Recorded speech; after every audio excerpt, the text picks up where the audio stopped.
Of learning, time management, इस विषय पर डॉक्टर सौरभ राज, आरडीएस कॉलेज साइकोलॉजी विभाग के हमारे आज के मुख्य वक्ता हैं, और माननीय निर्मला जी, पूर्व प्राचार्य MDDM college and professor of psychology, हमारे कार्यक्रम की अध्यक्षता कर रही हैं।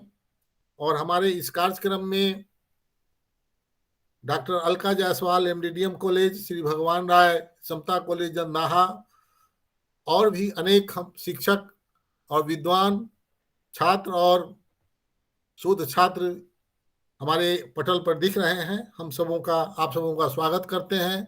हमारे बड़े भाई विजय कुमार प्रसाद सिंह जी भी ज्वाइन कर चुके हैं, उनका भी हम स्वागत करते हैं। और हम प्रयत्न संगठन के निदेशक प्रभात कुमार जी से निवेदन करते हैं कि वे सभी आगंतुक प्रतिभागियों और मुख्य वक्ता और अध्यक्ष महोदया का स्वागत भाषण करने की कृपा करेंगे। प्रयत्न संगठन के निदेशक प्रभात जी, आपका माइक म्यूट है। प्रणाम सर। उपस्थित तमाम प्रतिभागियों का हम हार्दिक अभिनंदन करते हैं, स्वागत करते हैं। आज के हमारे इस कार्यक्रम के मुख्य वक्ता प्रोफेसर सौरभ कुमार सर हैं, हम उनका हार्दिक अभिनंदन करते हैं, स्वागत करते हैं। और आज के इस कार्यक्रम की अध्यक्षता कर रही प्रोफेसर निर्मला मैडम को बाबा साहब भीमराव अम्बेडकर बिहार विश्वविद्यालय ऐसे जुड़ा कौन ऐसा व्यक्ति हुआ है जो नहीं पहचानेगा। तो आदरणीय मैडम का हम हार्दिक अभिनंदन करते हैं, स्वागत करते हैं। हम स्वागत विजय बाबू का करते हैं। हम स्वागत करते हैं इस पूरे कार्यक्रम को लगातार जिनके मार्गदर्शन और सहयोग और मेहनत से यह हो पा रहा है, प्रोफेसर SNP सिंह सर का हम तहे दिल से हार्दिक अभिनंदन करते हैं, स्वागत करते हैं। मित्रों, आज के इस महती अवसर पर प्रयत्न का एक संक्षिप्त परिचय देना हम मौजूद समझते हैं, उचित समझते हैं। सामाजिक संगठन प्रयत्न की स्थापना 2003 में मुजफ्फरपुर में हुई।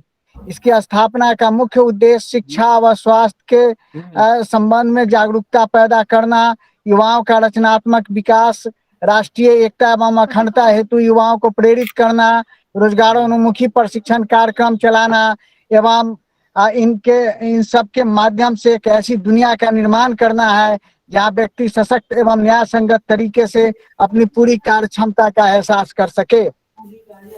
हमारा कार्य क्षेत्र शिक्षा, स्वास्थ्य, आजीविका, युवा विकास कार्यक्रम, कृषि एवं आपदा है। शिक्षा निःशुल्क विवेकानंद कोचिंग सेंटर पिछले 5 वर्षों से रामकृष्ण मिशन सेवाश्रम मुजफ्फरपुर के सहयोग से बिहार के मुजफ्फरपुर जिले के भरवारी गांव में चल रहा है। समग्र शिक्षा कार्यक्रम हरिद्वार उत्तराखंड में कम उम्र के बच्चों के लिए समग्र शिक्षा कार्यक्रम एवं बुनियादी ढांचे को मजबूत बनाने में बच्चों को भागीदारी की शिक्षा दी जा रही है। यह कार्यक्रम शुगर एग्जाम्स कॉर्पोरेशन की मदद से चल रहा है। समग्र शिक्षा कार्यक्रम मुजफ्फरपुर के 2 स्लम्स में कम उम्र के बच्चों के लिए समग्र शिक्षा कार्यक्रम एवं बुनियादी ढांचे को मजबूत बनाने में बच्चों की भागीदारी की शिक्षा दी जा रही है। पुस्तकालय मुजफ्फरपुर जिले के 30 मध्य विद्यालय में पुस्तकालय की स्थापना की गई है। यह कार्यक्रम NVV जर्मनी के सहयोग से संपन्न हुआ है। लर्निंग एंड हाइजीनिंग किट 30 विद्यालय में हम लोगों ने लाइब्रेरी का निर्माण किया है, उसी 30 विद्यालय के 6 विद्यालय के 1950 लड़का और 1950 लड़कियों के बीच में हम लोगों ने लर्निंग एंड हाइजीन किट्स का वितरण किया है। यह कार्यक्रम NVV जर्मनी के सहयोग से संपन्न हो पाया है। EDU गर्ल्स के सहयोग से देश के विभिन्न राज्यों के जरूरतमंद 35 लड़कियों जो इंजीनियरिंग की पढ़ाई कर रही हैं, उनके कॉलेज का शुल्क अर्थात ट्यूशन का शुल्क हम लोग दे रहे हैं। स्वास्थ्य निःशुल्क स्वास्थ्य शिविर एवं निःशुल्क नेत्र जांच शिविर का आयोजन किया जा रहा है। यह कार्यक्रम रामकृष्ण मिशन सेवाश्रम बेला मुजफ्फरपुर के सहयोग से पिछले 15 वर्षों से लगातार चल रहा है। दिल्ली एनसीआर और नोएडा में निःशुल्क स्वास्थ्य शिविर का आयोजन स्थानीय चिकित्सक के सहयोग से 2016 से चल रहा है। मलेरिया नो मोर कार्यक्रम, यह कार्यक्रम अल्बर्ट लैब और डिज्नी स्टार के सहयोग से राष्ट्रीय मलेरिया उन्मूलन हेतु उड़ीसा राज्य को मॉडल के रूप में विकसित करने के उद्देश्य से भारत सरकार के साथ मिलकर चलाया जा रहा है। आजीविका सिलाई कटाई प्रशिक्षण केंद्र मुजफ्फरपुर जिले के भड़वारी गांव में पिछले 12 वर्षों से संचालित है।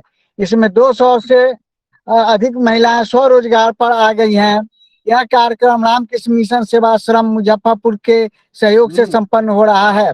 शारीरिक फिटनेस इंस्ट्रक्टर स्किल डेवलपमेंट कार्यक्रम, युवा को स्वरोजगार हेतु नोएडा में ट्रेनिंग हेतु एचसीएल फाउंडेशन की मदद से यह कार्यक्रम चल रहा है। सिलाई कटाई प्रशिक्षण केंद्र नोएडा उत्तर प्रदेश में संचालित है। यहाँ से प्रतिभागी प्रशिक्षण प्राप्त कर उत्पादन कार्य में लग रहे हैं। Village entrepreneurship development programme Ranchi Jharkhand में एचडीबी फाइनेंस के सहयोग से संचालित है। इसमें स्थानीय संसाधन से इंटरप्रेन्योरशिप का विकास किया जा रहा है। साथ ही बांस से खिलौना, सोफा ये सब बनाने का भी वहाँ प्रशिक्षण चल रहा है। साथ ही नोएडा में आर्टिजन का काम शुरू हुआ है। इस आर्टिजन के काम में पुराने खराब सामानों से एक नया सामान का विकास कर उसका मार्केटिंग करने का कार्यक्रम चल रहा है। युवा विकास कार्यक्रम राष्ट्रीय एकता एवं सद्भाव शिविर का आयोजन युवा में राष्ट्रीय एकता एवं सद्भाव की भावना उत्पन्न करने हेतु यह कार्यक्रम आयोजित किया जाता है। युवा में सर्वधर्म समभाव प्रार्थना कार्यक्रम युवा में सर्वधर्म समभाव प्रार्थना की भावना उत्पन्न करने हेतु कार्यक्रम आयोजित किया जाता है। युवा में नेतृत्व क्षमता विकास कार्यक्रम प्रयत्न विचार मंच की ओर से संगोष्ठी, कार्यशाला, प्रशिक्षण एवं युवा कवि सम्मेलन का आयोजन किया जाता है ताकि ग्रामीण व अर्ध शहरी क्षेत्र के युवाओं में नेतृत्व क्षमता का विकास हो सके। वेबिनार कोविड-19 महामारी में युवा में सकारात्मक सोच बनी रहे, इस उद्देश्य से वेबिनार का आयोजन प्रत्येक सप्ताह के बुधवार को किया जा रहा है। युवा क्लब का निर्माण कर ग्रामीण युवाओं के सर्वांगीण विकास हेतु कार्यक्रम का आयोजन किया जा रहा है। कृषि जैविक खेती एवं उन्नत खेती हेतु किसान को प्रशिक्षण एवं कार्यशाला के माध्यम से प्रशिक्षित किया जा रहा है। पर्यावरण को सुरक्षित रखने हेतु वृक्षारोपण के लिए युवा एवं किसान को प्रोत्साहित करने के उद्देश्य से यह कार्यक्रम बिहार एवं नोएडा में संचालित किया जा रहा है। किसान क्लब के माध्यम से किसानों के विकास हेतु प्रयास किया जा रहा है। साथ ही किसान उत्पाद सहयोग समिति का गठन करने के ओर अग्रसर हैं। आपदा बाढ़ राहत कार्य 2004 बाढ़ राहत कार्य 2007 में हमने काफी काम किया। बाढ़ राहत कार्य 2007 में मुजफ्फरपुर जिले के सकरा प्रखंड के 12 पंचायत में हमने काम किया। उसमें एक भी मौत डायरिया से नहीं हुई। यह सबसे बड़ी उपलब्धि हमारी रही है। कोविड-19 दिल्ली एनसीआर में 50 दिनों तक प्रतिदिन 4,000 व्यक्तियों हेतु पका हुआ खाने का वितरण किया गया। उड़ीसा के भुवनेश्वर में 40 दिनों तक 700 झुग्गी झोपड़ी में रहने वाले व्यक्ति हेतु सामुदायिक भोजनालय का कार्यक्रम चलाया गया। बिहार के मुजफ्फरपुर में 15,000 मास्क एवं साबुन का वितरण किया गया। इस वैश्विक महामारी से निपटने हेतु डीएमडब्ल्यू ऑटोमोबाइल्स का सहयोग रहा है। कोविड राहत कार्य 2021 के तहत अस्पताल में मेडिकल किट, जरूरतमंदों के बीच स्वच्छता किट, राशन किट का वितरण जर्मनी की संस्था एनवीवी के सहयोग से मुजफ्फरपुर में किया गया। गिव टू एशिया, यूनाइटेड वे और हंगरी नो मोर के सहयोग से जरूरतमंदों के बीच में राशन का वितरण मुजफ्फरपुर, हरिद्वार उत्तराखंड में, नोएडा उत्तर प्रदेश में, रांची झारखंड में और एनसीआर दिल्ली में हम लोगों ने वितरित किया है। आईटीसी के माध्यम से डार्क फैंटेसी बिस्कुट का वितरण बिहार के मुजफ्फरपुर, उत्तर प्रदेश के मिर्जापुर, नोएडा, दिल्ली एनसीआर एवं हरिद्वार उत्तराखंड में हम लोगों ने वितरित किया है। हमारे संगठन को जो लोग या संस्था मानसिक, शारीरिक एवं आर्थिक रूप से मदद कर रहे हैं, उनके प्रति हम आभार प्रकट करते हैं। साथ ही पुनः उपस्थित तमाम प्रतिभागियों एवं अतिथियों का हम हार्दिक अभिनंदन करते हैं, स्वागत करते हैं। हम स्वागत करते हैं आज के इस कार्यक्रम की अध्यक्षता कर रहे प्रोफेसर निर्मला सिंह मैम का, कि आपके साथ तो हमें काम करने का शुभ अवसर प्राप्त हुआ है। या आप राष्ट्रीय सेवा योजना में कार्यक्रम पदाधिकारी थी, तो हम राम दयालु सिंह महाविद्यालय में ग्रुप लीडर के हैसियत से हम लोग जुड़ करके साथ काम किए हैं। हम आपका प्रयत्न परिवार की ओर से हार्दिक अभिनंदन करते हैं, स्वागत करते हैं। हम स्वागत करते हैं आज के हमारे इस कार्यक्रम के मुख्य वक्ता डॉक्टर सौरभ कुमार जी का।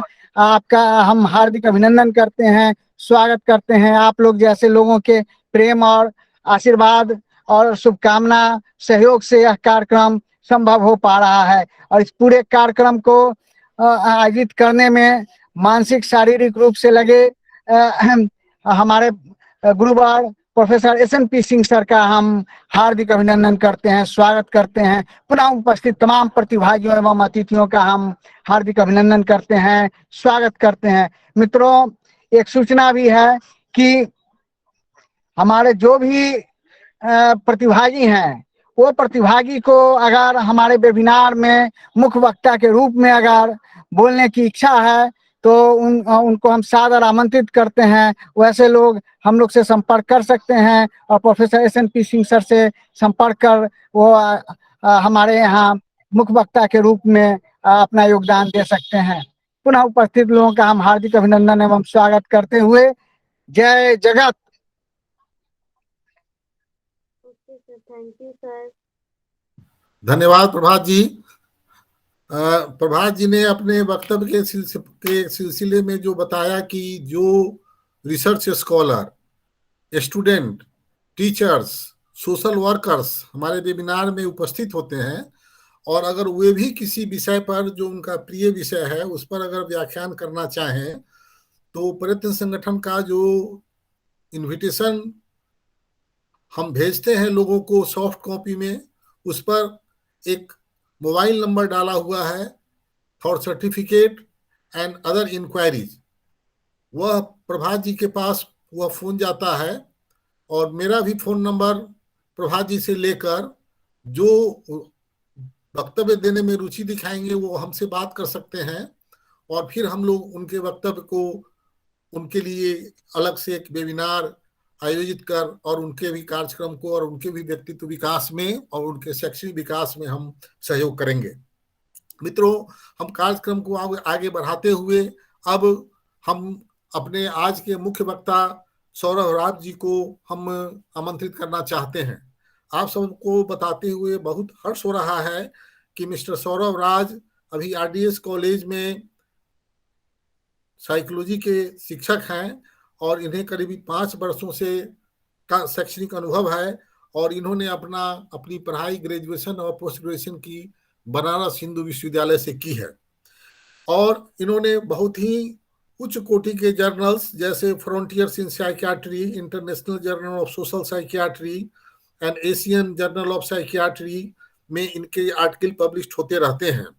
बहुत सारी किताबों में भी इन्होंने बहुत सारे चैप्टर लिखे हैं और उसको एडिट किए हैं।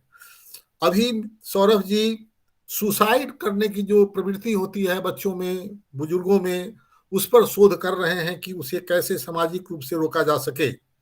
और इसके अलावा वो mindfulness based intervention module with cultural consideration to address suicidal problem पर भी काम कर रहे हैं।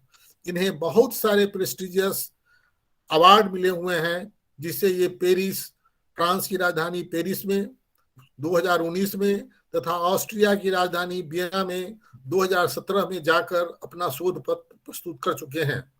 और इन्हें बहुत सारे पुरस्कार भी मिले हैं, जैसे IPA president's gold medal award for excellence in psychology and education, जो इन्हें 2018 के अप्रैल में मिला।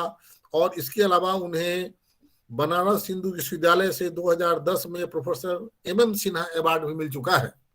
हम ऐसे मेधावी शिक्षक को पाकर धन्य हैं कि ये लोग हमारे बिहार विश्वविद्यालय की संस्कृति, पढ़ाई का स्तर और छात्रों के संपर्क के जो गुण हैं उसको विकसित करने में हम सबों का सहयोग कर रहे हैं। मैं सौरभ राज जी से निवेदन करता हूं कि आप अपना वक्तव्य अब शुरू करें।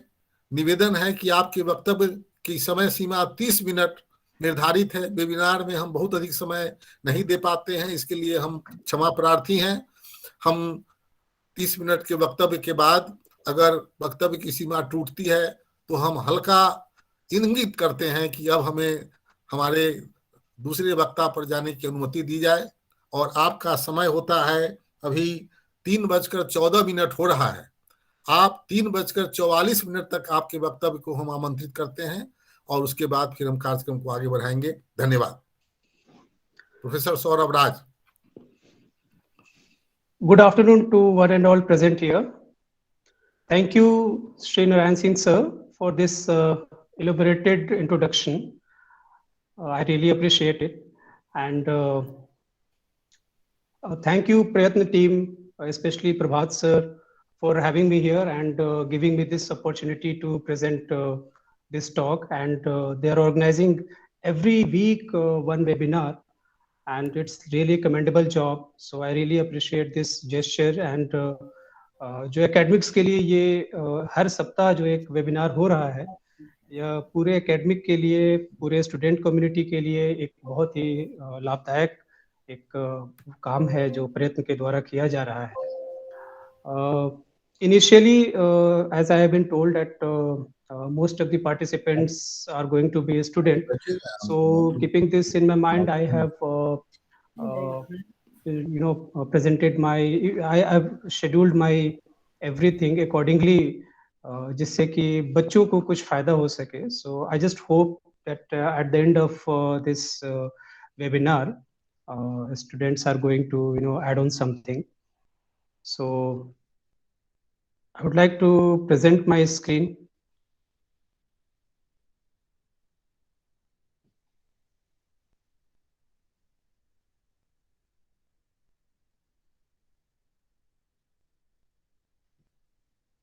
सर क्या स्क्रीन विजिबल है? यस सर, है visible. Alright, so as we know, आज का जो टॉपिक है that is the art of learning time management.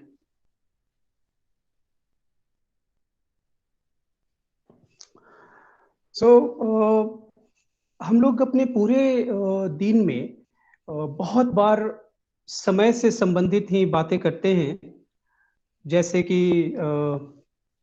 हमारा टाइम, आज का दिन कैसा रहा, हमने आज पूरे दिन में कैसा अपना समय बिताया, आज का दिन हमारा अच्छा नहीं रहा, हमें कैसा कोई काम अपना करना चाहिए. इस तरीके से हर काम हम लोग अपने अपने शेड्यूल को समय से ही लिंक करते हैं. और कई बार हम कहते हैं हम एक समय आएगा जब हम भी कुछ कर पाएंगे.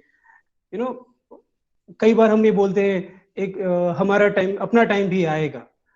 तो ये जो हर चीज को, दिन, समय, घंटे, एक समय हमारा भी आएगा, ये जो हर चीज को हम टाइम से लिंक कर रहे हैं ना, यही चीज हमें समझने की जरूरत है कि हमें टाइम को कैसे मैनेज करना है. सो टाइम का जो परसेप्शन है, टाइम की जो एक कैसे हम उसको परसीव करते हैं, ये इंडिविजुअल टू इंडिविजुअल डिफर भी करता है.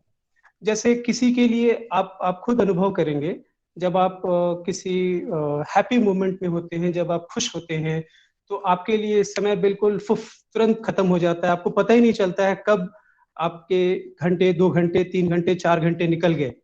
और जब आप कभी सैड मूड में होते हैं, जब किसी तनाव में होते हैं, तो समय कटता ही नहीं है, समय आपके लिए लंबा हो जाता है. तो क्या समय आपके लिए बदल गया? समय तो वही 24 घंटे बराबर ही है, वही समय की सुइयां बराबर ही, मिनट की सुइयां बराबर ही चल रही हैं, लेकिन आपका परसेप्शन आपके लिए बदल जाता है. जब आप हैप्पी होते हैं, वही समय आपके लिए छोटा हो जाता है. जब आप सैड होते हैं, वही समय आपके लिए बहुत बड़ा, बहुत एक्सपैंडेड हो जाता है. So this is the time perception. Individual to individual differ करता है. जब आप अपने लाइफ को मीनिंगफुल तरीके से जी रहे होते हैं, आप समझते हैं कि आपके उस समय में आपको क्या करना चाहिए, ये अगर अंडरस्टैंडिंग आपके अंदर आ गई तो वही आपके लिए एक बेटर लाइफ हो जाता है। So this is the art, ये एक कला है कि हम अपने समय को कैसे मैनेज कर सके ताकि एक हैप्पी लाइफ जी सके। तो आइए हम लोग स्टार्ट करते हैं इस टॉपिक को। So before we start this talk, एक सिंपल सा सवाल है जो आपके स्क्रीन पे दिख रहा होगा। Why do we need to manage our time? हमें अपने समय को मैनेज करने की जरूरत ही क्यों है? तो इसका अगर मैं आपसे आंसर पूछूं, कई लोग बोलेंगे time is very precious, time बहुत मूल्यवान है, समय की बहुत कीमत है। मैं पूछूंगा समय की कितनी कीमत है? आप कीमत का मतलब क्या निकालते हैं? आप ये भी कह सकते हैं time is money. Is it so? क्या समय को हम, टाइम को केवल मनी के कॉन्सेप्ट कॉन्टेक्स्ट में हम इवेल्युएट कर सकते हैं? ये time is money is like, अब बहुत फ्रीक्वेंटली आप ये लाइन सुनेंगे, time is money, time is money, time is money. Why we always say time is money? Because हमने मनी को ही बहुत ज्यादा इंपॉर्टेंस दे रखा है ना?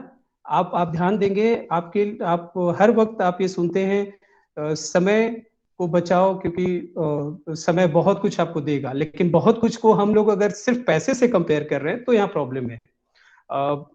मुझे एक, जब मैं इस चीज को लिख रहा था तो मुझे एक सडन मेरा एक पर्सनल एक्सपीरियंस मुझे ध्यान आया, which I want to share it here. I am sure आप लोग भी उसको कनेक्ट कर पाएंगे। मेरा एक दोस्त जो कि शेयर मार्केट में बहुत एक्टिव है, so one day I was sitting with him and वो मुझे ऐसे ही बातचीत में बोलने लग गया कि you know Saurabh, every month मैं इतना पैसा अपने शेयर से बना पाता हूँ, और अगर दिन की बात करूँ तो एवरी डे मैं इतना बना पाता हूँ, और अगर घंटे की बात करूँ तो मैं एवरी आवर में मैं इतना पैसा मैं बना लेता हूँ। तो मैंने कहा ठीक है, बहुत अच्छी बात है। तो बोले लेकिन मुझे मजा नहीं आ रहा, मुझे टेंशन होती रहती है। मैंने कहा फिर टेंशन किस बात की हो रही है आपको? मेरा समय बर्बाद होता है। मैंने कहा if you are knowing that you are wasting your time then stop it. मैं as a your well wisher that this is what I can advise you, अपने समय को बर्बाद होने से बचाओ। देन आई आस्क्ड हिम कि तुम्हारा समय बर्बाद कैसे हो रहा है, कैसे तुम कह रहे हो तुम्हारा समय बर्बाद हो रहा है? देन ही सेड कि सी, जब मैं कह रहा हूँ कि मैं एवरी वीक में, मैं एवरी आवर में मैं इतना पैसा बना लेता हूँ, हर घंटे में इतना पैसा मैं बना लेता हूँ, तो अगर मैं उस समय का यूज अपने शेयर मार्केट में ध्यान देने में, उससे पैसे बनाने में अगर नहीं करके कुछ और करता हूँ, मुझे लगता है कि मैं अपने समय को बर्बाद कर रहा हूँ। जैसे मैं अभी तुम्हारे साथ बैठा हूँ, मैं गप्पे मार रहा हूँ, लेकिन मुझे लग रहा है मैं समय बर्बाद कर रहा हूँ। अब ये सुन के मुझे तो डेफिनेटली अच्छा नहीं लगा कि तुम मेरे साथ बैठे हो और तुम्हें लग रहा है तुम समय बर्बाद कर रहे हो। सो अब आप सोचिए कि क्या समय का मूल्य हम सिर्फ पैसे से लगाएंगे? क्या ये सही है? No, if we think of time as money, we are actually valuing our time very cheaply. बहुत छोटा हम मान ले रहे हैं अपने समय को, क्योंकि हमें ये लगता है कि ये समय हमारे पास तो है ही, है ना, और उसके कॉन्टेक्स्ट में हम मनी हम क्रिएट कर रहे हैं। अरे कहीं ना कहीं बैक ऑफ द माइंड हमको लगता है we are going to live forever, हम लोग हमेशा के लिए रहने वाले हैं। क्या ऐसा सही है क्या? We are not going to stay here forever, because we know a day will come when we all are going to die.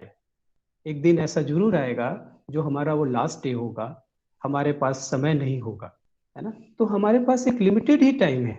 We can not think कि हम जो चाहें वो हम करते रह जाए, है ना? एक फिलोसोफर हैं एल्बर्ट कैमस, इनका एक बहुत सुंदर कोटेशन है, और ये फिलोसॉफिकल लाइन है बट इसका बहुत डीपर मीनिंग है। Why shouldn't I kill my self right now? मैं अपने आप को तुरंत खत्म क्यों ना कर लूं? When I'm saying this, I'm not provoking anyone to commit suicide. Yes, मैं बिल्कुल नहीं कह रहा हूं, it is just an statement. आप इसको जरा सोचिए, why shouldn't I kill myself right now? ये स्टेटमेंट आपको एक मीनिंग देता है कि हमें अपने लाइफ में, अपने जीवन में करना क्या है, बनना क्या है, चाहना क्या है। कई बार अगर आप सोचे what is the purpose of your life, आपके लाइफ का उद्देश्य क्या है, खुद से सवाल ये पूछिए, आपको क्या आंसर मिल रहा है? अगर आपको आंसर नहीं मिल रहा है, देन आस्क दिस क्वेश्चन, जो फिलोसोफर एल्बर्ट कैमस ने अपने कहीं स्टेटमेंट में कहा था कि why shouldn't I kill my self right now? मैं अपने आप को तुरंत खत्म क्यों ना कर लूं? आप इसका आंसर जो आप देंगे वही आंसर आपको ये बताएगा कि आपके अभी जो आपकी जीवन है उसका ट्रू वैल्यू क्या है, और जो आपके जीवन का ट्रू वैल्यू है वही आपके आपके समय का भी इंपॉर्टेंस है। So why do we need to manage our time? I am sure at the end of this whole session, at the end of this webinar, हम लोग उसको फिर से डिस्कस जरूर करेंगे, वापस इस क्वेश्चन को जरूर टेकअप करेंगे, और शायद तब इसका आंसर हम बेहतर समझ पाएंगे। Again I am saying this कि ये पूरा वेबिनार स्टूडेंट को ध्यान में रख करके ही मैंने शेप अप किया है, ये जो मेरा पूरा टॉक है, ताकि उनको कुछ इस सेशन के एंड में उनके लिए कुछ फायदा हो सके। सो आपने ये स्टेटमेंट कई बार सुना होगा, people used to say I don't have time. You talk to anyone, किसी से भी आप बात करिए, nobody will say मेरे पास तो बहुत समय है, कोई नहीं कहता है। everyone is busy in their life, everyone would say I don't have time, मेरे पास समय नहीं है, क्योंकि कोई ये बोलना नहीं चाहता है कि मैं तो फ्री हूं, मेरे पास बहुत समय है, you know। And today in the modern period, in the modern time, this is the biggest lie of the humankind। ये बहुत बड़ा झूठ है कि I don't have time। You know why? You know why?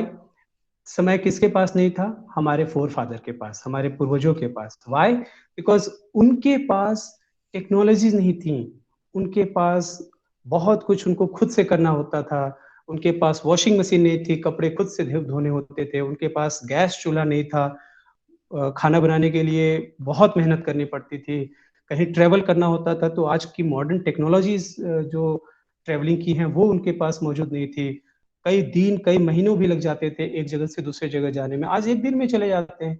फिर भी हमारी कंप्लेन है कि हमारे पास आज समय नहीं है। ऐसा क्यों? वाई? हमारे हमारे पास में इतनी टेक्नोलॉजी होने के साथ साथ हमारे पास में समय हर काम के लिए इतना ज्यादा हो गया, फिर भी हमारे पास समय कम पड़ता है। ये जो पैराडॉक्सिकल है ना, ये जो पैराडॉक्स है ना, it is happening because we have so many options. आज आपके पास आप देखिए इंटरनेट अवेलेबल है, मोबाइल अवेलेबल है, पहले ये सब अवेलेबल भी नहीं था।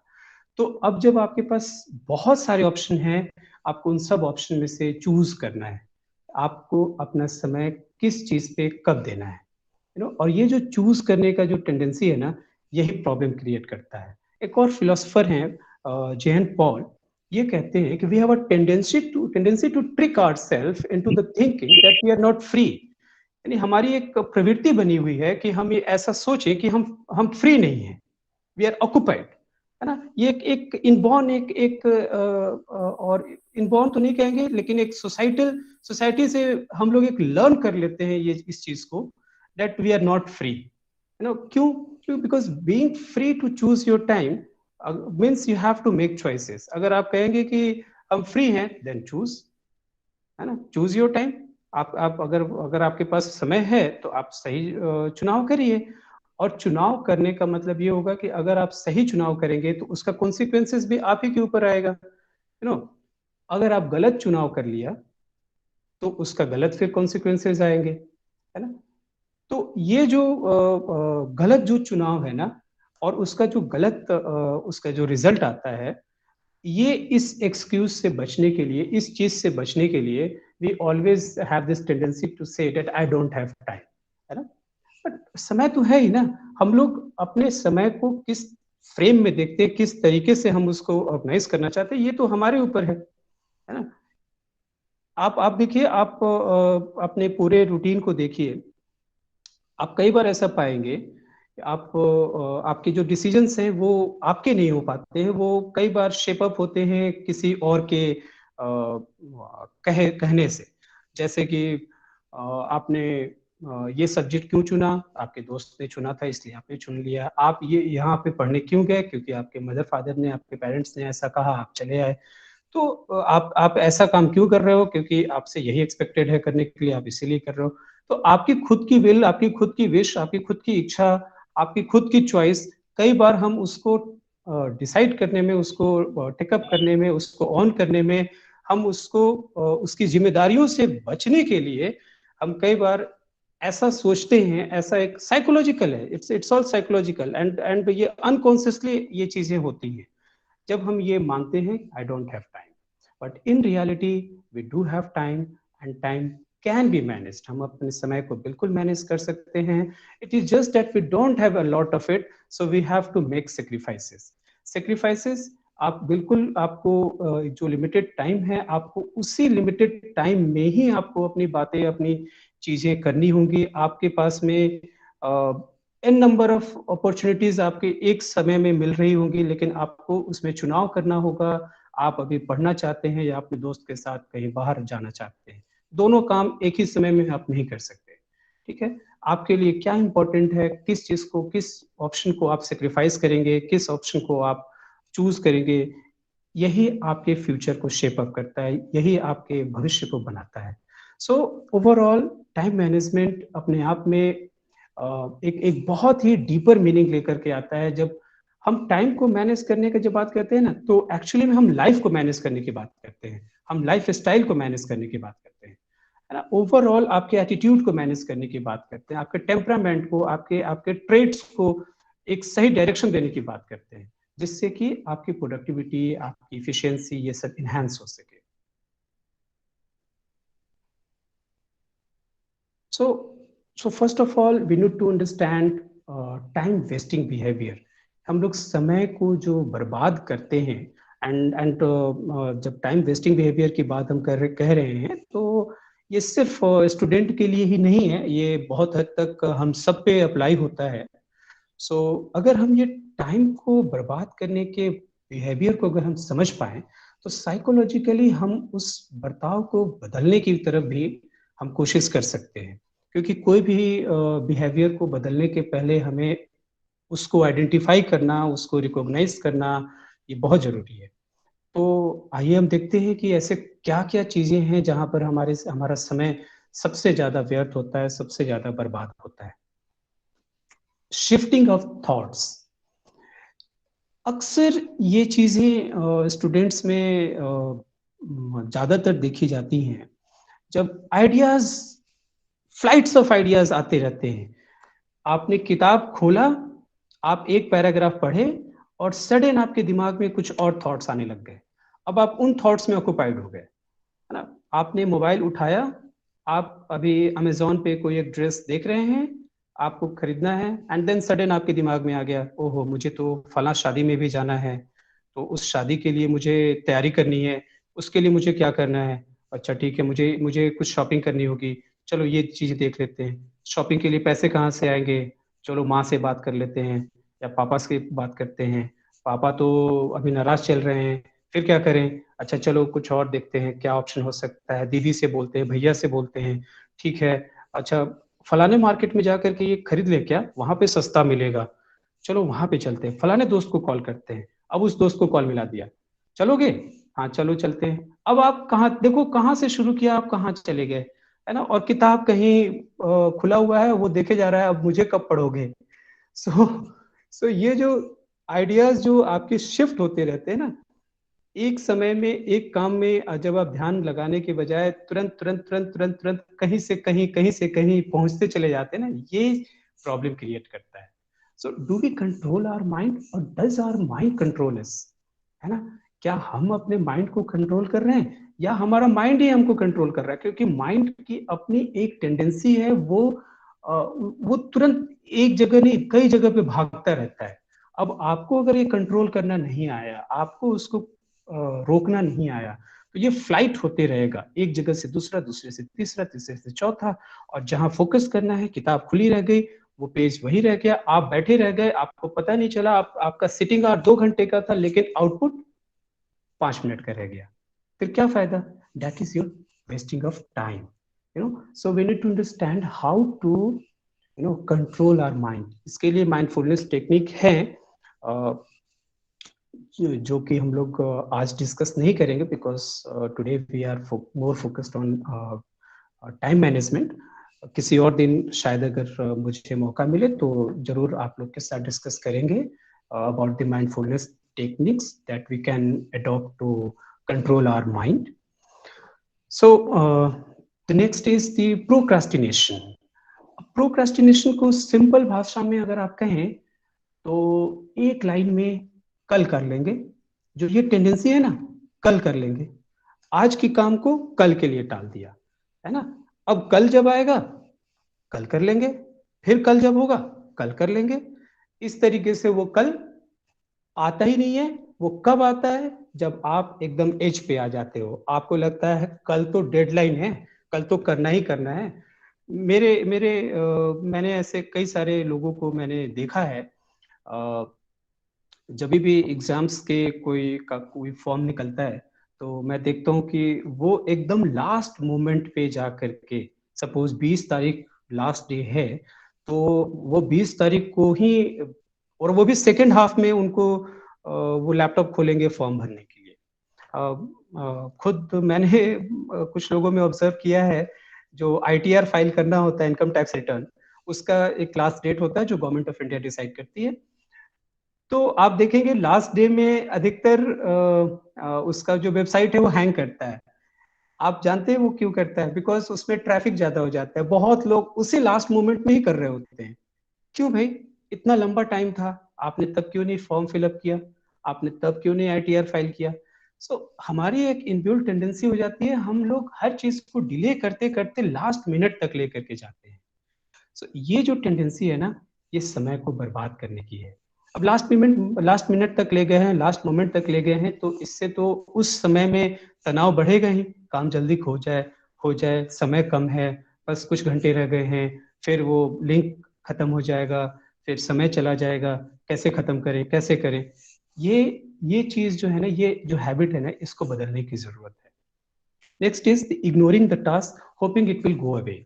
हम लोग टास्क को इग्नोर करते रहते हैं, ठीक है हो जाएगा। ये जो हो जाएगा वाला चीज है ना, ये चीज बिल्कुल भी सही नहीं है, ये आपके समय को बर्बाद करता है। Underestimating how long it will take and overestimating your abilities and resources. हम लोग कई बार ना अंडर एस्टिमेट करते हैं, ठीक है। सपोज कई बार स्टूडेंट ऐसा करते हैं, उनको लगता है कि हमें ये सिलेबस कंप्लीट करना है, कर लेंगे, उसमें कुछ है नहीं, 5 ही तो चैप्टर हैं, जिसमें पहला और दूसरा चैप्टर तो हमने एक बार रिवाइज किया ही है, तीसरे और चौथे चैप्टर में तो बहुत छोटा छोटा है, उसमें कुछ करना नहीं है, बट पढ़ना 5वां चैप्टर ही है, 5वां चैप्टर तो बस उसके नोट्स तो मेरे पास है ही, हो जाएगा, कर लेंगे। आपने क्या किया? आपने अपने कितना समय लगेगा इस चीज को काफी अंडर एस्टिमेट कर लिया, और आपने अपनी एबिलिटीज को, अपनी योग्यता को काफी ओवर एस्टिमेट कर लिया। जब आप करने जाते हो तो आपको लगता है कि ओहो, ये तो पहले चैप्टर में भी इतना काम बाकी था, दूसरे चैप्टर में भी मेरे नोट्स अच्छे से प्रिपेयर नहीं है, ये वाले काम में भी इतना कुछ बाकी रह गया है, ये चीजें भी करनी है। क्योंकि आपने अपनी योग्यता, अपनी क्षमता और अपनी रिसोर्सेस को ओवर एस्टिमेशन पे कर दिया, ओवर एस्टिमेट कर दिया, और आप कितना समय लगेगा उस काम को कंप्लीट करने में, ये जो एक उसके लिए एक एस्टिमेशन होना चाहिए, उसको आपने अंडर एस्टिमेट किया, इस वजह से आपको ये परेशानी होती है, और फिर उसका रिजल्ट जो होता है वो पुअर हो जाता है। Telling yourself that poor performance is okay, insisting on perfection. कई बार हम लोग ऐसा देखते हैं कि जब कुछ काम अच्छा नहीं हुआ तो हम लोग कहते हैं चलो ठीक है, कोई बात नहीं, लेकिन हमने एक काम तो हमने बहुत अच्छे से कर लिया, है ना। जैसे मान लीजिए एग्जाम्पल के तौर पे, अगर आपके एग्जाम्स में 5 पेपर की परीक्षा होनी है, आपने तैयारी एक पेपर की खूब अच्छे से कर लिया, उसके 2-3 किताबों से आपने नोट्स बना लिया, लेकिन बाकी 4 पेपर के लिए आपने अच्छे से तैयारी नहीं करी है। अब आपका जो परीक्षा होगा, जाहिर सी बात है, तैयारी तो एक पेपर की है, उसमें अच्छे नंबर आपके आ जाएंगे, लेकिन बाकी 4 में तो उसकी तुलना में अच्छे नंबर नहीं आएंगे, परफॉर्मेंस तो पुअर हो गया। लेकिन आप अगर खुद को ये दिलासा दे रहे हैं, कोई बात नहीं, पुअर परफॉर्मेंस हो गया, इट्स ओके, नो प्रॉब्लम, लेकिन आपने एक में तो बहुत बढ़िया काम कर दिया ना, एक में तो आपने परफेक्ट आपने स्कोर किया ना। ये तो ओवरऑल आपका आकलन तो जब किया जाएगा, स्कोर जब आपका ओवरऑल बनेगा, उसमें तो आपका नंबर नीचे ही रह गया ना। तो कहीं ना कहीं ये टाइम वेस्टिंग है, आपने समय को सारे कामों के हिसाब से इक्वेट करना नहीं सीखा, किस काम को कितना इंपॉर्टेंस देना ये नहीं सीखा, इस वजह से ये प्रॉब्लम होती है। Doing something else that is not very important. आप कई बार ऐसे काम करते रहते हैं जो आपको पता ही नहीं है कि वो काम आपके लिए कितना इम्पोर्टेंट है ना। बहुत बार ऐसी चीजें आती हैं जो हम बहुत ही छोटे छोटे चीजों में उलझ करके रह जाते हैं, उसी में बहुत समय दे देते हैं और बहुत इंपॉर्टेंट काम वो साइडलाइन रह जाती है, जो जहाँ पे हमें सबसे ज्यादा फोकस देना था वो वहीं रह जाता है। तो ये चीज को ध्यान जरूर रखना चाहिए। Believing that repeated minor delays won't hurt you, है ना। माइनर डिलेज यानी कि छोटे समय की भी जो देरी है वो कोई परेशानी नहीं है। ये जो एक बिलीव है ना, ये कई बार बहुत बड़ी समस्या खड़ी कर देती है। कई बार मैंने ये स्टूडेंट्स को देखा है, वो जब क्लास अटेंड करते हैं so they use to come in the class, जब क्लास 5 मिनट 10 मिनट की हो जाती है तब वो क्लास में एंटर करते हैं। और ये एक दिन की नहीं, ये बार बार हर दिन की ये कहानी होती है। क्लास जब 5 मिनट हो गई 10 मिनट हो गई तो तब वो अटेंड करते हैं एंड उनके अंदर एक बिलीव होता है कि क्या हो गया, सिर्फ 5 मिनट तो हुआ है। लेकिन आपके 5 मिनट आप खत्म हो गए, आप ये क्यों नहीं सोच रहे हो कि 5 मिनट आपके आखिर गए क्यों। आपकी क्लास अगर 10 बजे से शुरू हो रही है, आप 10 5 में 10 10 में हर दिन क्यों लॉग इन करते हैं, या आप ऑफलाइन क्लास भी है तो आप क्लास में 10 10 में क्यों इंटर करते हैं, आप 10 बजे क्यों नहीं होते हैं क्लास में। ये जो 5 मिनट 10 मिनट का डिले है ना, अगर ये एक दिन 2 दिन होता है कोई प्रॉब्लम नहीं है, ये किसी के साथ किसी भी कारण से हो सकता है। लेकिन ये अगर रिपीटेड है, हर दिन की ये प्रॉब्लम है, जब आप टाइम पे कुछ करने के बजाय डिले कर जाते हैं, तो आपको एक बार जरूर सेल्फ असेसमेंट करने की जरूरत है। जरूर आपको इंट्रोस्पेक्शन आत्मनिरीक्षण करने की जरूरत है। कहाँ चूक हो रही है, क्या आपका एटीट्यूड ये डिले करने वाला बन गया है। अगर ये ऐसा है तो आप टाइम की कदर नहीं कर रहे हैं, टाइम को आप इम्पोर्टेंस नहीं दे रहे हैं, एंड वन डे ये कभी ना कभी आपको बहुत इसका पे करना पड़ेगा। So talking about rather than doing it, कई बार ऐसा होता है कि हम लोग काम जो है वो कम करते हैं और बातें ज्यादा करते हैं, ये भी प्रॉब्लम क्रिएट करता है। Putting all your work on only one part of the task, आप बहुत बार ऐसा पाएंगे कि हम एक काम के एक हिस्से पे ज्यादा ध्यान देते हैं, बाकी काम के हिस्सों को बहुत कम समय दे पाते हैं। अगर ऐसा जब हम करते हैं ना, तो अगेन जो एंड रिजल्ट होता है वो हमारे लिए हमारे फेवर में नहीं आता है। Becoming paralysed when having to make choices, जब हमें चॉइस चुनना होता है ना, तो हम हर वक्त हम दूसरों पे डिपेंडेंट होने लग जाते हैं। एक्स ने क्या कहा, वाई ने क्या कहा, जेड ने क्या कहा, फैमिली ने क्या कहा, दोस्त ने क्या कहा, उसके आधार पे हम अपने ओपिनियन बना रहे होते हैं। ऐसा जब बार बार करते हैं ना, तो हमारी खुद की जो चॉइसेस हैं वो पीछे हो जाती हैं, खुद का डिसीजन ले नहीं पाते हैं, और फिर एट द एंड वो टाइम वेस्टिंग हो जाता है। वैसे कई सारे स्टूडेंट मेरे कॉलेज में आते हैं, स्पेशली करियर काउंसलिंग सेशंस जब हम लोग ऑर्गेनाइज करते हैं, उस वक्त जब वो पीजी खत्म होने के बाद भी उनको नहीं पता कि उन्हें करना क्या है। तो आप पीजी तक आए ही क्यों, जब आपको पता ही नहीं चल रहा था आपको क्या करना है, आप ये बात पहले भी डिसाइड करने के लिए आते। तो ये क्या है ना, हम लोग टाइम के साथ फ्लो में बहते जा रहे हैं, लेकिन हमें पता ही नहीं हमें करना क्या है, क्योंकि आपने डिसीजन किसी और के आधार पर लेते चले आए। आपको पता नहीं इकोनॉमिक्स नहीं पढ़ना था, आप इकोनॉमिक्स पे पीजी कर लिया, साइकोलॉजी नहीं पढ़ना था, साइकोलॉजी में पीजी कर लिया। तो आपने समय तो बर्बाद किया ना, इस चीज को ध्यान में रखने की जरूरत है। Now, very briefly, just 10 minutes, we will discuss about the ways to manage your time.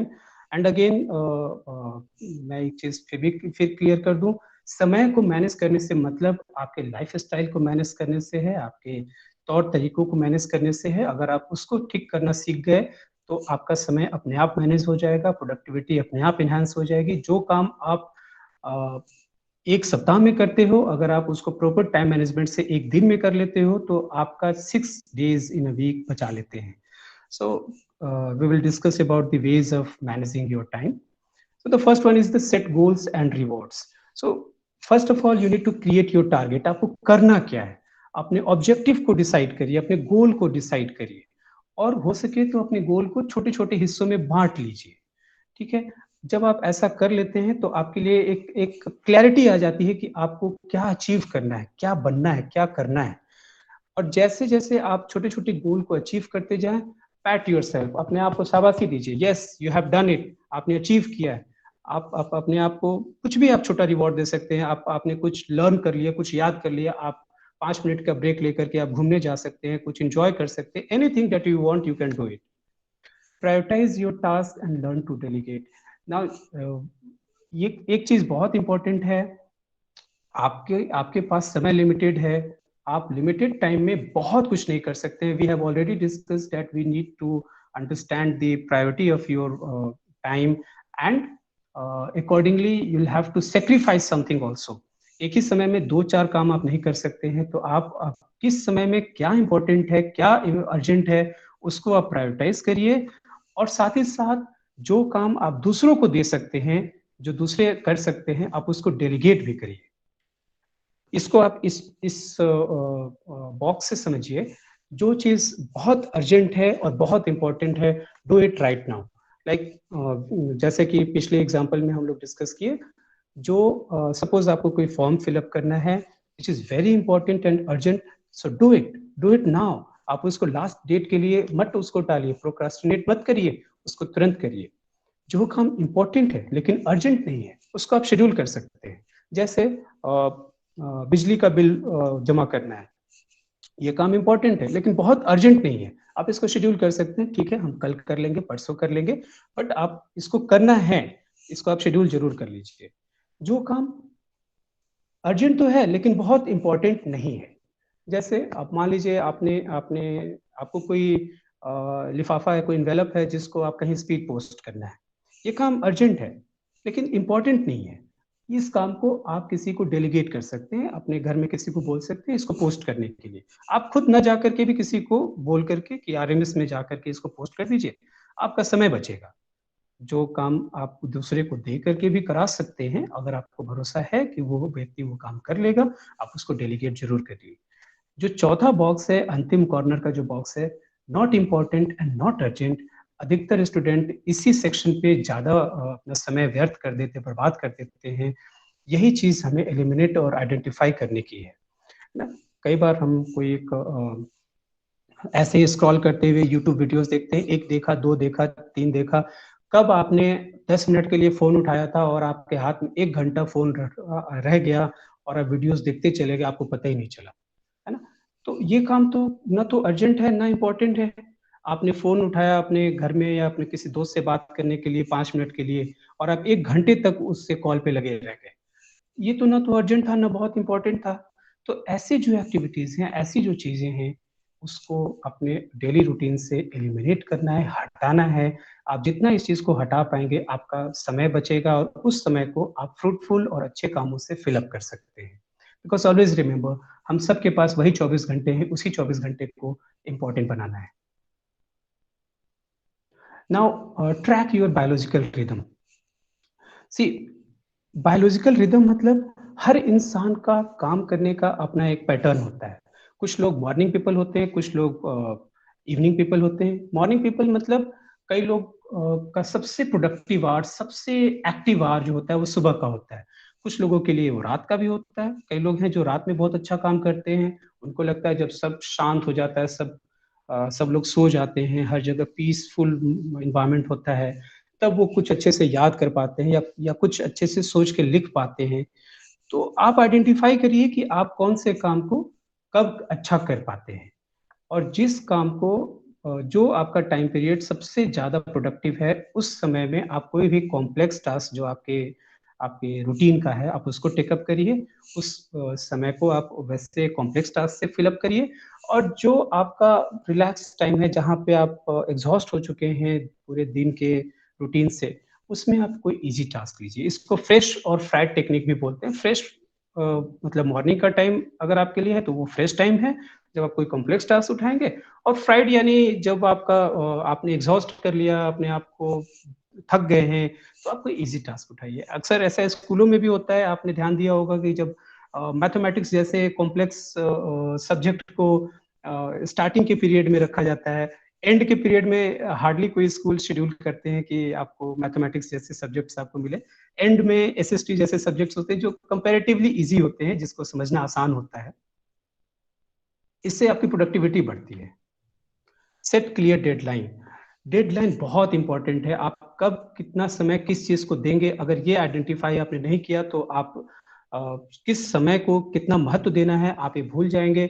और कई बार ऐसा होगा, छोटे काम के लिए भी आप बहुत लंबा समय आप दे दीजिएगा, इससे समय की बर्बादी होती है। इसलिए कैलेंडर में आप अपने आप को शेड्यूल कर सकते हैं कि ये एक चैप्टर को कंप्लीट करने के लिए मुझे 2 दिन लगेंगे, 2 दिन इसके लिए हुआ। मंडे ट्यूसडे मैं इस काम को करूंगा, वेडनेसडे थर्सडे में इस काम को करूंगा। ऐसे करके आप डेडलाइन जरूर क्रिएट करिए। Say no to multitasking. Again this is a very tricky thing. कई लोग कहते हैं मल्टीटास्किंग तो बहुत अच्छी चीज है, एक समय में बहुत हम काम कर लेंगे तो ये अच्छा ही है, समय बचेगा। बिल्कुल बचेगा, लेकिन ये तब होता है जब आप मल्टीटास्किंग के लिए आप इक्विप्ड हो चुके हो, आप अच्छे से लर्न कर चुके हैं वेरियस टास्क को, then it is very good to say to go for multitasking. Otherwise अगर आप अच्छे से मास्टरी नहीं है आपको किसी काम में और आप मल्टीटास्किंग करेंगे तो वो आपका समय और एनर्जी दोनों वेस्ट होता है।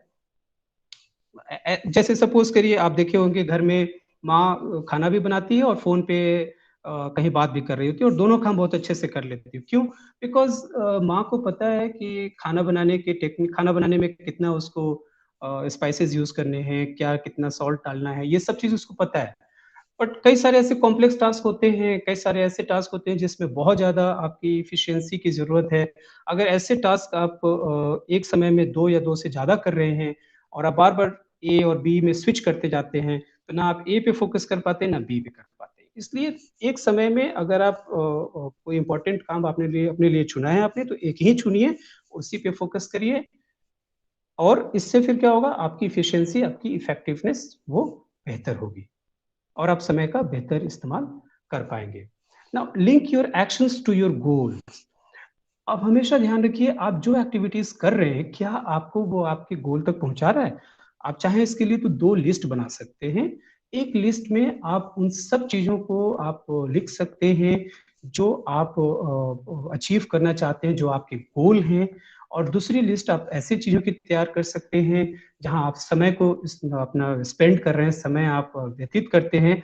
आप दोनों को मैच कराइए। अगर वो दोनों मैच कर जाता है देन वेल, तब बहुत बढ़िया, you are on the right track. अगर वो मैच नहीं करता है, अगर कहीं मिसमैच है, इसका मतलब कि आपका गोल और आपका एक्शन उस दोनों में कोई भी सिमिलैरिटी नहीं है, बहुत बड़ी डिस्क्रिपेंसीज है। तब फिर आपको अपने एक्शन को रिविजिट करने की जरूरत है, देखने की जरूरत है कहाँ आपसे चूक हो रही है और अकॉर्डिंगली उसको चेंज करने की जरूरत है। Schedule your day ahead. आप अपने दिन को थोड़ा पहले जरूर शुरू करें, एक शेड्यूल जरूर बनाएं, समय लें, एक सप्ताह का शेड्यूल बनाएं। आप पर डे का भी थोड़ा शेड्यूल जरूर क्रिएट करें और दिन के अंत में 5 मिनट का समय जरूर दें। अगले दिन आप क्या करने वाले हैं इसका एक शेड्यूल बनाएं। वो दिन सबसे व्यर्थ दिन होगा जब आपको पता ही नहीं है कि उस दिन आपको क्या क्या करना है। ये अगर आपको पता ही नहीं है, आप दिन की शुरुआत हो चुकी है तो आप गोइंग विद द फ्लो, आप फ्लो के साथ बह रहे हैं, फिर आपका टाइम वेस्ट होता है।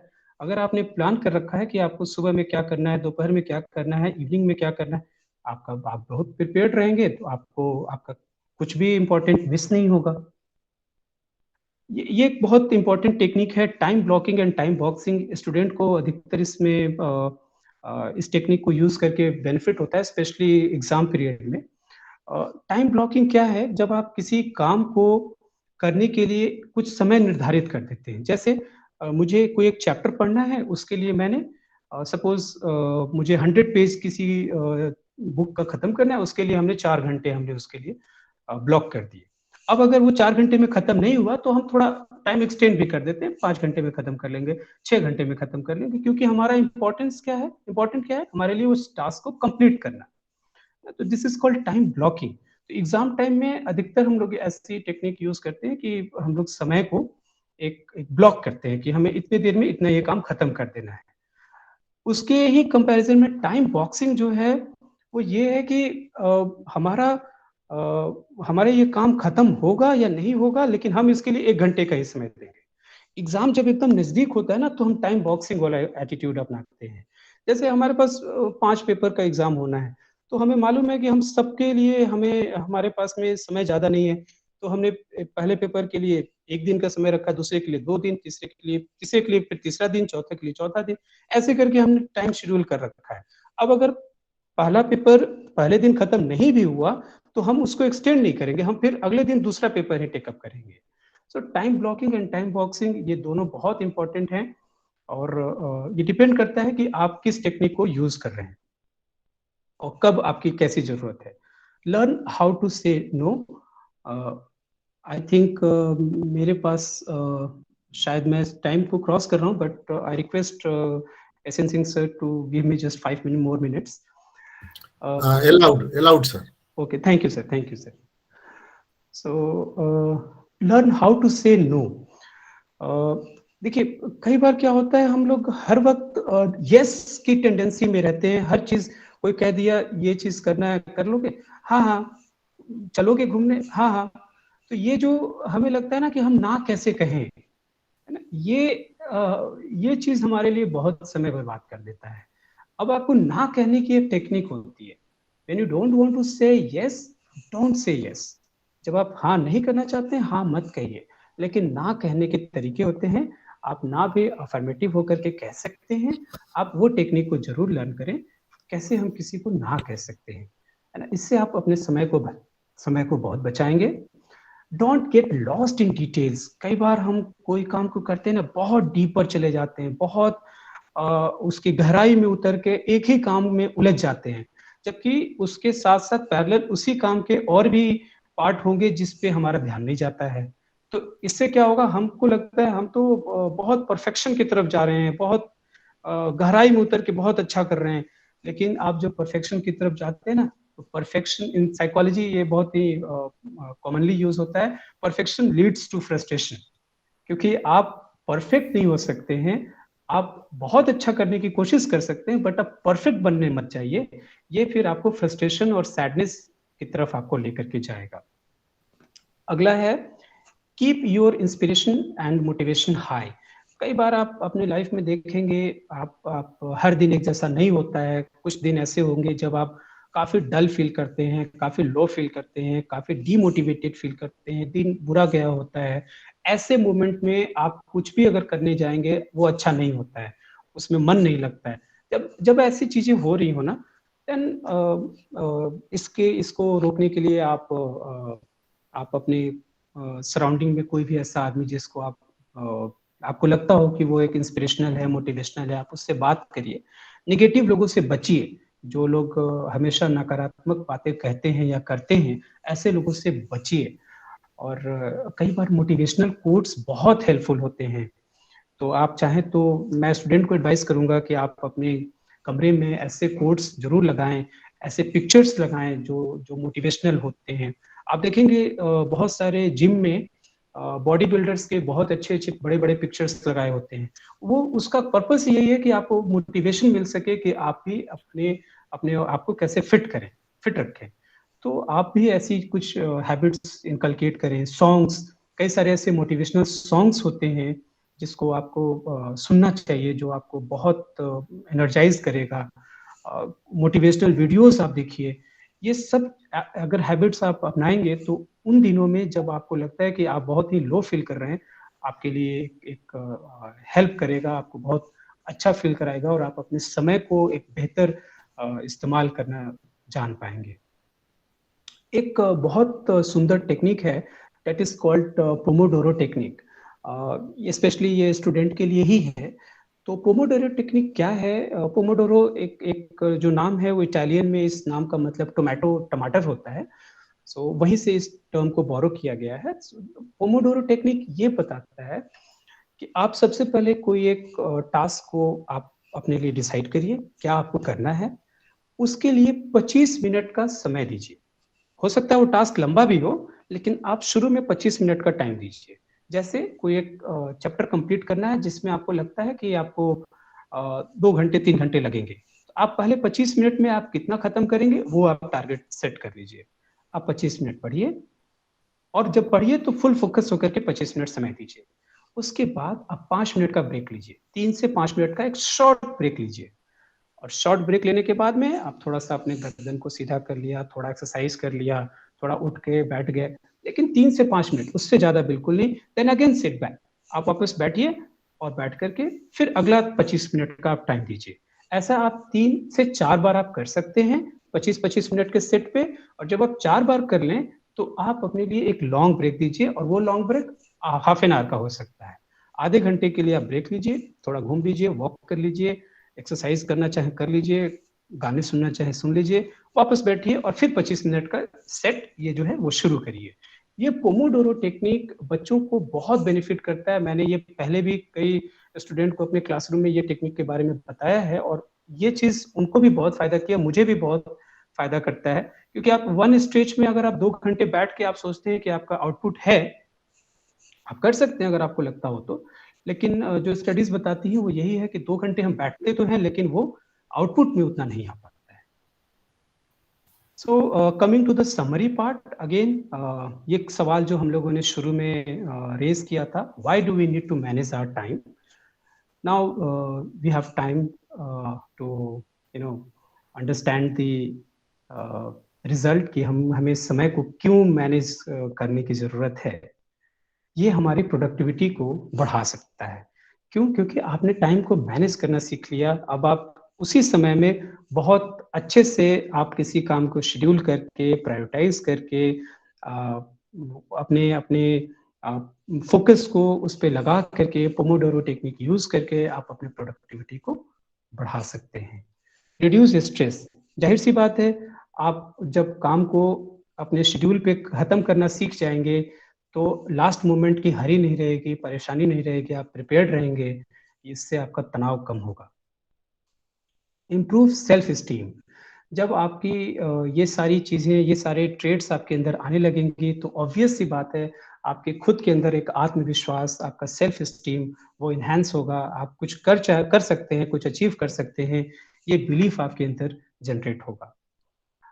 Help achieve balance in life, जिंदगी में कई सारी चीजें एक साथ चल रही होती हैं, फ्रेंड्स हैं, फैमिली है, करियर है, हेल्थ है, इन सब के साथ कैसे बैलेंस बना करके हमें अपनी लाइफ को जीना है, ये सारी चीजों को आप बैलेंस बनाना सीख जाते हैं जब आप टाइम को मैनेज करना सीख लेते हैं। अदरवाइज जिसके अंदर ये टाइम मैनेजमेंट ट्रेड्स नहीं होता है, कई बार वो करियर पे फोकस है तो फैमिली छूट गई, फैमिली और करियर कर रहे हैं, हेल्थ छूट गया, हेल्थ पे ध्यान नहीं दिया, फ्रेंड भी फिर छूट गए, फ्रेंड पे ध्यान दिया, हेल्थ रह गया, तो कोई पार्ट अगर मिसिंग होगा तो ओवरऑल आपका डेवलपमेंट कहीं ना कहीं बाधित होगा। इसलिए टाइम को अगर आप मैनेज करते हैं तो आप हर चीज को इंपॉर्टेंस दे सकते हैं, देते हैं, और फिर उससे एक ओवरऑल डेवलपमेंट आपका हो पाता है। एंड ये जो है ये कहीं ना कहीं आपके सेल्फ कॉन्फिडेंस को भी इन्हांस करता है। और जब आपके अंदर ये सारी चीजें आएंगी तो ऑब्वियस सी बात है कि आपने जो भी अपनी जिंदगी के लिए गोल बनाया है, जो भी आप अचीव करना चाहते हैं, जो भी आप बनना चाहते हैं, जो भी आप अपने लिए, जो हमने शुरू में कहा था, जब आप कहते हैं अपना टाइम आएगा, अपना टाइम आएगा, तो जो वो अपना टाइम आएगा उसके लिए जो आपने अचीव गोल जो सेट किया है उसको आप अचीव कर पाते हैं। उसको आप कैसे आप वहां तक पहुंचेंगे, ये सारे तरीकों से आप वहां तक पहुंच के सक्सेस को पा सकते हैं। धन्यवाद।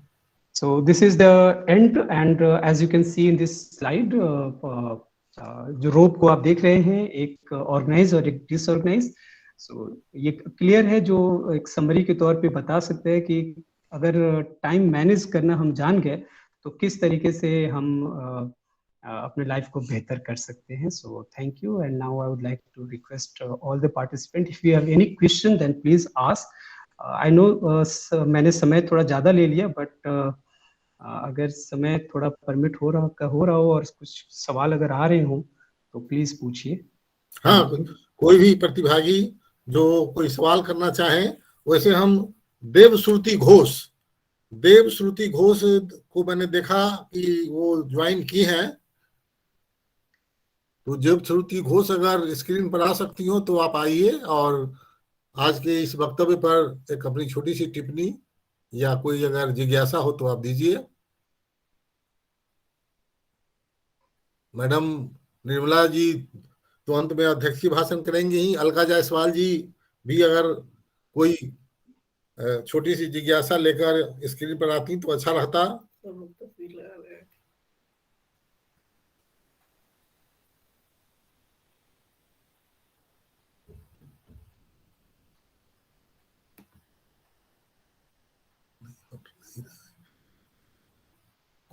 कोई बच्चा? अलका जी आप म्यूट हैं। सर ये अनिमेश आनंद कोई सवाल पूछना चाह रहे हैं, आप उन्हें ठीक अलाउ है। करें। हाँ हाँ, अनिमेश आनंद। हाँ सर, उन्हीं को अलाउ किया जाए, अभी स्टूडेंट को ही अलाउ किया जाए। ठीक है, थैंक यू। जी सर।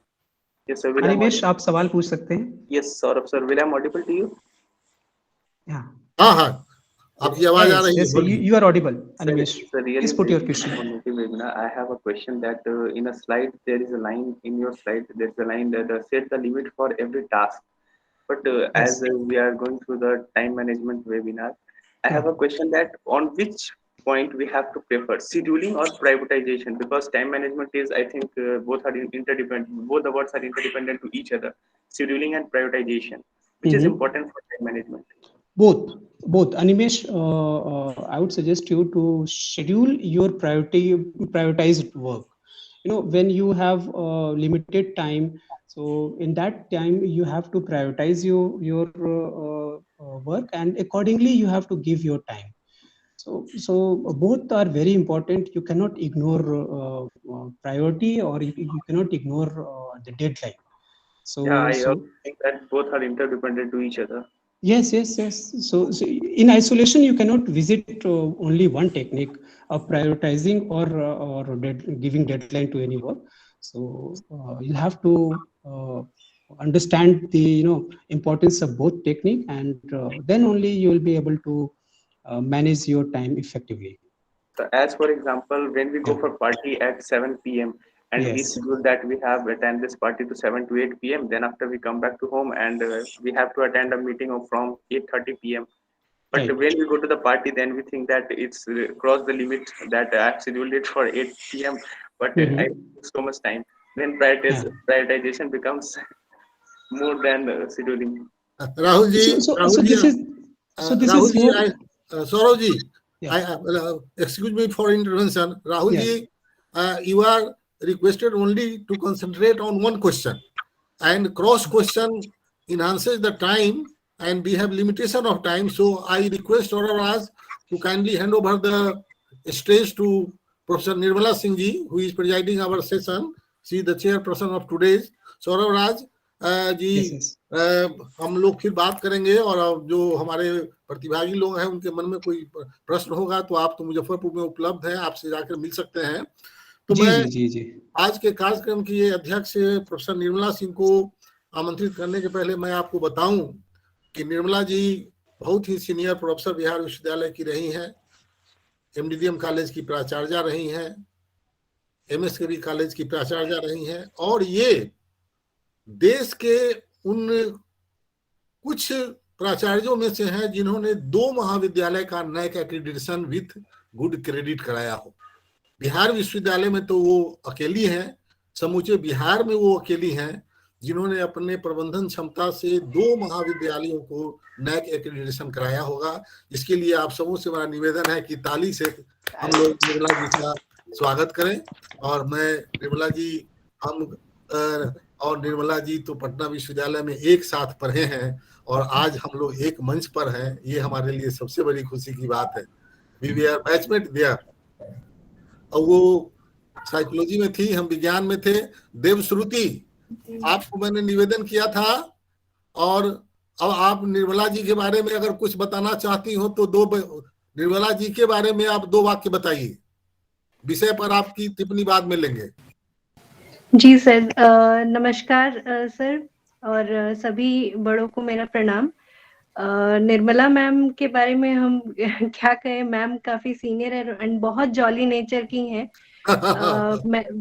हम लोग ने जब यहाँ पे ज्वाइन किया था तब वो हमारे यहाँ से जा चुकी थी, बट फिर भी उसके बाद काफी सारे इवेंट्स में मैम आती रही हैं। अभी कुछ दिन पहले उनसे मिलने का दोबारा मौका मिला, एंड मैम हमेशा हम लोग को एनकरेज करती रही हैं और हर वक्त प्रोत्साहित करती रहती हैं कि डिपार्टमेंट और बच्चों के लिए बहुत अच्छा करें हम लोग।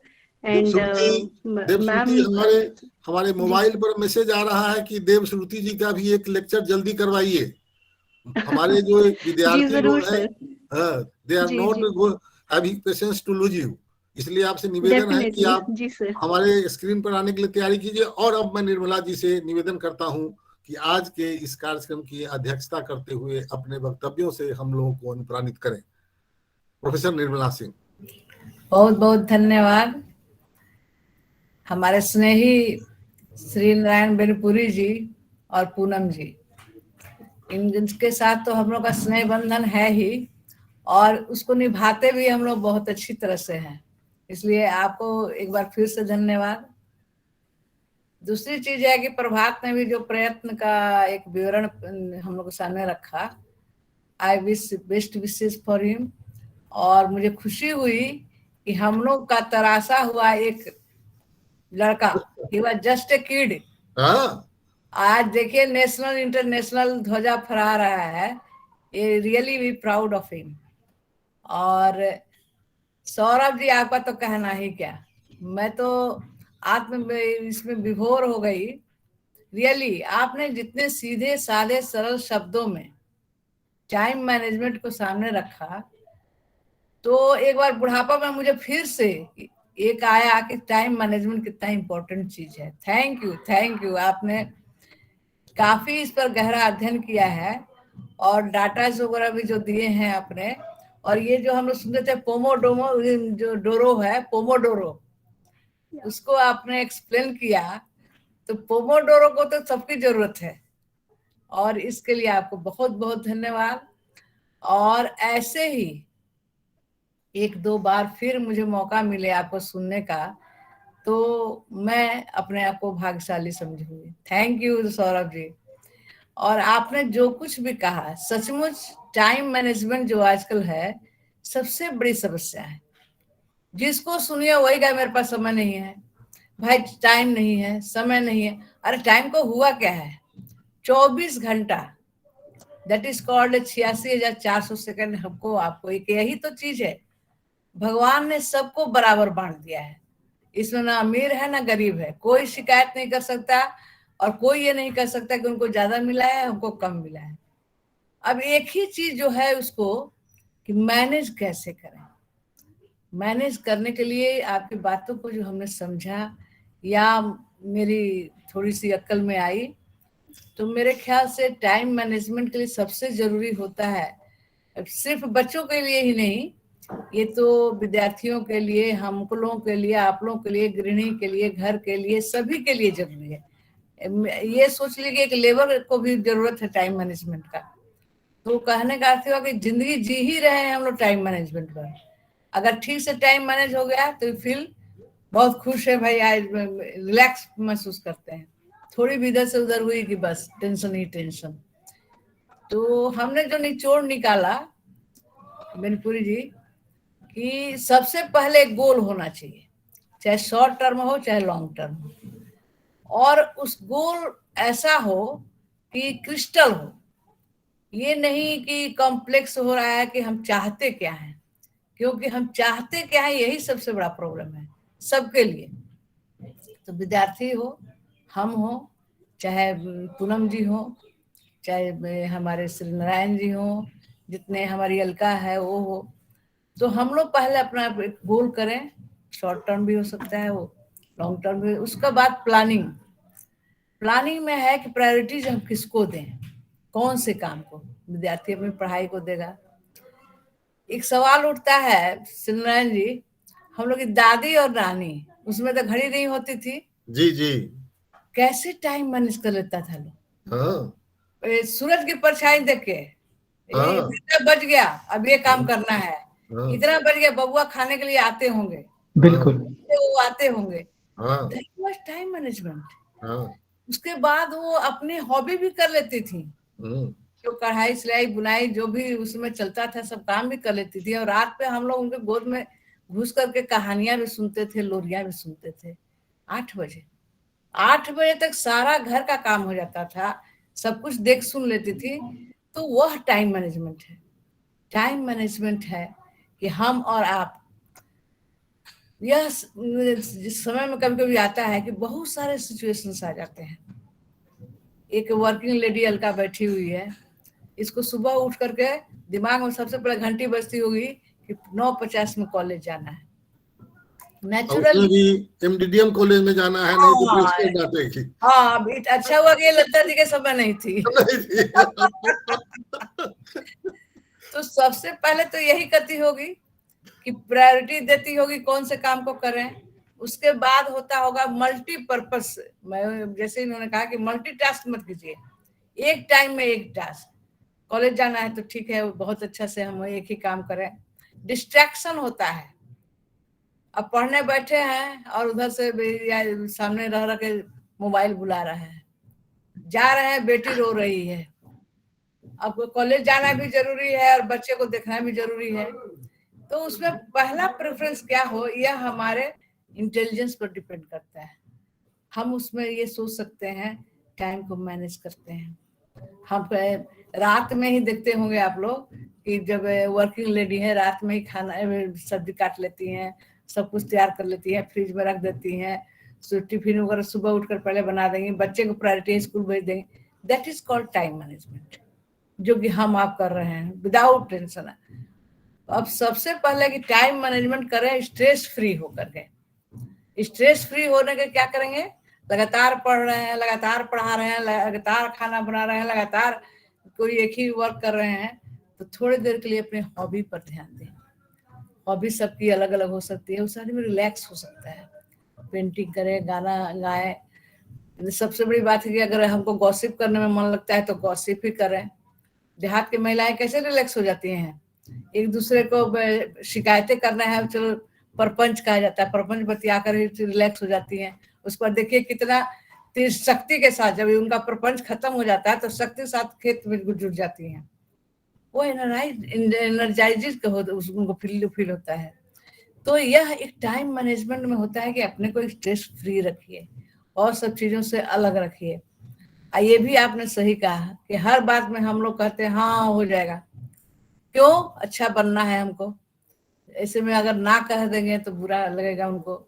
सत्यनारायण जी बोल रहे हैं इसमें भी आइए, उधर लोग कह रहे हैं खाना भी निकालिए, तो अब हम करें क्या, यस नो में तो किसी एक को नो करना पड़ेगा। तो हम नो, या आपने ठीक कहा कि नो कहना भी एक आर्ट है टाइम मैनेजमेंट का, नो कहना चाहिए कभी कभी। अब होता है कि अपने आप को थोड़ा सा इंडिविजुअल डिफरेंसेस तो होता ही है, और वह इंडिविजुअल डिफरेंसेस डिपेंड करता है कि व्यक्ति का सोचने का, रहने का और सभी चीजों को देखने का नजरिया क्या है। पॉजिटिविटी होनी चाहिए, और पॉजिटिविटी अगर साइकोलॉजी हम लोग अच्छी तरह से पढ़े हों तो उसके लिए तो देशश्रुति का देख ही सकती है कि हर तरह से पॉजिटिविटी आना ही एक टाइम मैनेजमेंट का बहुत बड़ा एस्पेक्ट हो जाता है। कि सोचने का ढंग जो हो ऐसा हो कि हाँ, अब ये नहीं हुआ कि आसमान का सपना देखे, आपने कहा कि सपने ऊंचे देखे, अच्छे मैंने पॉजिटिव सेंस में कि सपने हम जरूर देखें, इसलिए देखें बड़े सपने कि आसमान पर उड़ने का सोचेंगे, देखेंगे तो कम से कम खजूर पर तो अटकेंगे। कलेक्टर बनने का सोचेंगे तो कम से कम हम क्लर्क तो हो सकते हैं बैंक में या कहीं भी। तो सपने जरूर ऊंचे देखें, लेकिन हम विद्यार्थी से एक बात जरूर रिक्वेस्ट करेंगे कि बेटे तुम लोग अपनी कैपेसिटी एबिलिटी देखकर ही सपने देखो। तो उसमें टाइम मैनेजमेंट मैनेज करना भी तुम्हारे लिए बहुत फायदेमंद होगा, क्योंकि हमको मैथ में पूरा मैथ को समझे ही नहीं और आईआईटी की तैयारी कर रहे हैं, बायोलॉजी पूरा समझे ही नहीं, मेडिकल की तैयारी कर रहे हैं। अब माँ बाप भी पूरी तरह से उनके ऊपर जितना पैसा जितना खर्च हो जाए, लेकिन उनको बनना है। तो अपने एम को हम उस तरह से अगर बैलेंस करके चलें और टाइम उसके साथ मैनेज करके चलें, तो हमको लगता है कि जिंदगी में टेंशन भी दूर होगा, और साइकोलॉजी की जरूरत हम लोग को पड़ेगी तो हम लोग तो तैयार बैठे ही हुए हैं कि चलिए भाई हम लोग जहाँ आप लोग कहिए हम लोग तैयार हैं। और सबको बहुत बहुत बहुत धन्यवाद, और पार्टिसिपेंट्स को, हमारे जितने स्टूडेंट्स हैं उनको, और साथ ही साथ पूनम जी और बेनीपुरी जी को भी। और आशा ही नहीं विश्वास है कि हम लोग बराबर मिलते रहेंगे। और अलका का भी कभी हो तो हम लोग जरूर सुने, एक बार तो था सुने थे। और सबको बहुत बहुत धन्यवाद। धन्यवाद मैडम। मैडम निर्मला जी, आपको बताते हुए हर्ष हो रहा है कि यह जो प्रयत्न संगठन का वेबिनार है, यह छात्रों के व्यक्तित्व विकास पर ही केंद्रित इसका सिद्धांत है। हम वेबिनार के माध्यम से छात्रों में सभी विषयों पर व्याख्यान कराकर उन्हें प्रोत्साहित करते हैं कि अब वे खुद व्याख्यान देने के लिए हमारे मंच पर आए हैं। हम लोगों ने अब तक 160 वेबिनार कराए हैं पिछले 2 वर्ष में। वाह, बहुत बहुत बधाई, बहुत बधाई। और उसका परिणाम यह हुआ कि अब बिहार विश्वविद्यालय और पटना विश्वविद्यालय के शोध छात्र हमारे पास फोन कर रहे हैं कि हमारा भी प्रस्तुतिकरण होनी चाहिए। और इस क्रम में प्रयोग में हमने एक निकिता राज नाम की लड़की है जो बिहार विश्वविद्यालय में पॉलिटिकल साइंस की रिसर्च स्कॉलर है, आरएन कॉलेज हाजीपुर के एक शिक्षक के निर्देशन में। अच्छा। उसका पिछले सेशन में हमने निकिता राज का वक्तव्य कराया, विद्यार्थी का वक्तव्य कराया, और उनके शिक्षक जो थे वो उस मीटिंग को प्रेजाइड किए। और निकिता राज का जो प्रेजेंटेशन हुआ, उस शोध छात्र का प्रेजेंटेशन विदेश नीति पर जो हुआ, मैं अपने अनुभव से कह सकता हूं कि 60% जो हमारे कॉलेज टीचर का प्रेजेंटेशन हुआ उससे बेहतर हुआ। वाह वाह वाह वाह, ये तो बहुत बहुत बहुत खुशी की बात है भाई। और अब हमारे पास प्रयत्न है जी, हाँ, बहुत। और हमारे पास अब लगातार शोध छात्र कैटेगरी के, एमए के छात्रों का और ऑनर्स के छात्रों के संवाद आते रहते हैं कि हम लोग को भी कोई विषय दीजिए। तो मैंने बता दिया है कि विषय आपकी ही रुचि का रहेगा। आप अपना सब्जेक्ट चुन लें। हाँ, आप जिस विषय पर वक्तव्य करना चाहते हो चुनो। आप हमको जो वक्तव्य करना चाहते हो वह 1000 वर्ड में उस वक्तव्य को लिखकर और हमको व्हाट्सएप कर दो। हम उसके कंटेंट को देखेंगे, जरूरत होगी तो राय देंगे, और नहीं तो आपके उस कंटेंट के आधार पर ही आपका हम वक्तव्य करा देंगे। और उसमें छात्र और उनके साथ जो जुड़े शिक्षक होंगे, जो भी आना चाहेंगे, हम स्क्रीन पर आएंगे और इनविटेशन लेटर जो हम इनविटेशन स्लाइड जो हम देते हैं, उस स्लाइड में हम उस छात्र का, उनके शिक्षक का, उनके प्रमोटर और उनके मेंटर सबों का फोटो भी हम डालेंगे। और इस ढंग से हम इसको लोकप्रिय बनाएंगे। तो निर्मला जी, यह बहुत ही कार्यक्रम हम लोग का चल रहा है, और आप लोगों के आने से इस कार्यक्रम की सार्थकता और सामाजिक स्वीकारता बढ़ जाती है। और सौरभ जी का तो वक्तव्य इतना अच्छा हुआ कि हमको लग रहा है कि यह मनोविज्ञान में छात्र क्यों गया, इसको तो विज्ञान में रहना चाहिए था। विज्ञान तो विज्ञानी ना है, विज्ञानी है, विज्ञानी है। इस बात का डिफेंड निर्मला मैम बेहतर कर पाएंगी। हम लोग एक ही सब्जेक्ट से विज्ञानी है। तो अब मैं कार्यक्रम को आगे बढ़ाते हुए, आज के कार्यक्रम में मैडम हम लोग कुछ मेमेंटो प्रेजेंट करते हैं। वह आभासी है, हम आपको यहाँ से दिखाएंगे कि हम आपको यह दे रहे हैं। वह चित्र में आप देखिएगा, लेकिन उसको हम आपके घर तक भी पहुंचाएंगे समय के अनुसार। और अगर मुजफ्फरपुर में आप हैं तो आप तक तो हम उसको पहुंचाएंगे ही, हमारा स्पेशल मैसेंजर लेकर जाके आपको देगा। इस काम के लिए हम राधा कुमारी, हमारी वॉलंटियर हैं प्रयत्न संगठन की राधा कुमारी, उनको मैं निवेदन करता हूं कि वो स्क्रीन पर आवे मेमेंटो लेकर, और निर्मला जी और सौरभ जी को वो मेमेंटो प्रेजेंट करें। Good afternoon everyone, thank you. रुक जाओ एक मिनट। हाँ, बोलिए आप। सौरभ जी को मैं साधुवाद देती हूँ, बहुत सम्मोहक था उनका व्याख्यान, और उन्होंने जो एक पंक्ति कही वह बहुत बहुमूल्य है कि हम लोग कहते हैं कि टाइम इज मनी, तो ऐसा कर हम समय को अवमूल्यित करते हैं, क्योंकि टाइम का कोई फिक्स डिपॉजिट नहीं होता है कि खर्च नहीं हुआ तो इसको फिक्स डिपॉजिट में डाल दें। बहुत बहुत आभार। धन्यवाद मैम, बहुत ही अब 1 मिनट का समय हमें भी आप दें सर। मैम ने, अब नहीं, आपको निर्मला मैम ने जितना खूबसूरती से मेरी बातों के बाद में जो समराइज किया, ये तो मुझे लगता है कि मैंने कई चीजें शायद मैं बताना भूल गया, ओमिट हो गया, और उससे बेहतर तरीके से मैम ने बताया। मैम बहुत बहुत धन्यवाद मैम। निर्मला मैम तो जादूगरनी है, वो वर्ग और संस्था में जहाँ रहती है सब कुछ मोहित कर लेती है। सब साइकोलॉजी वाला वही है। और अभी भी मैम ने भी बहुत अच्छे से जो पॉइंट किया, ये भी बहुत इम्पोर्टेंट था ma'am. Thank you ma'am. Radha Kumari, अब आप मेमेंटो प्रेजेंटेशन का कार्य कीजिए। Radha Kumari ji. Yes sir, good afternoon everyone, Thank you so much for taking the time for our webinar today. Special thanks to our speaker and moderator. I hope you enjoyed it. I present you this memento from Radha Krishnan ji हैं। ताली बजाकर स्वीकार कीजिए। I present you this memento from Pratham family. Thank you so much. Thank you बेटा, thank you. Thank you.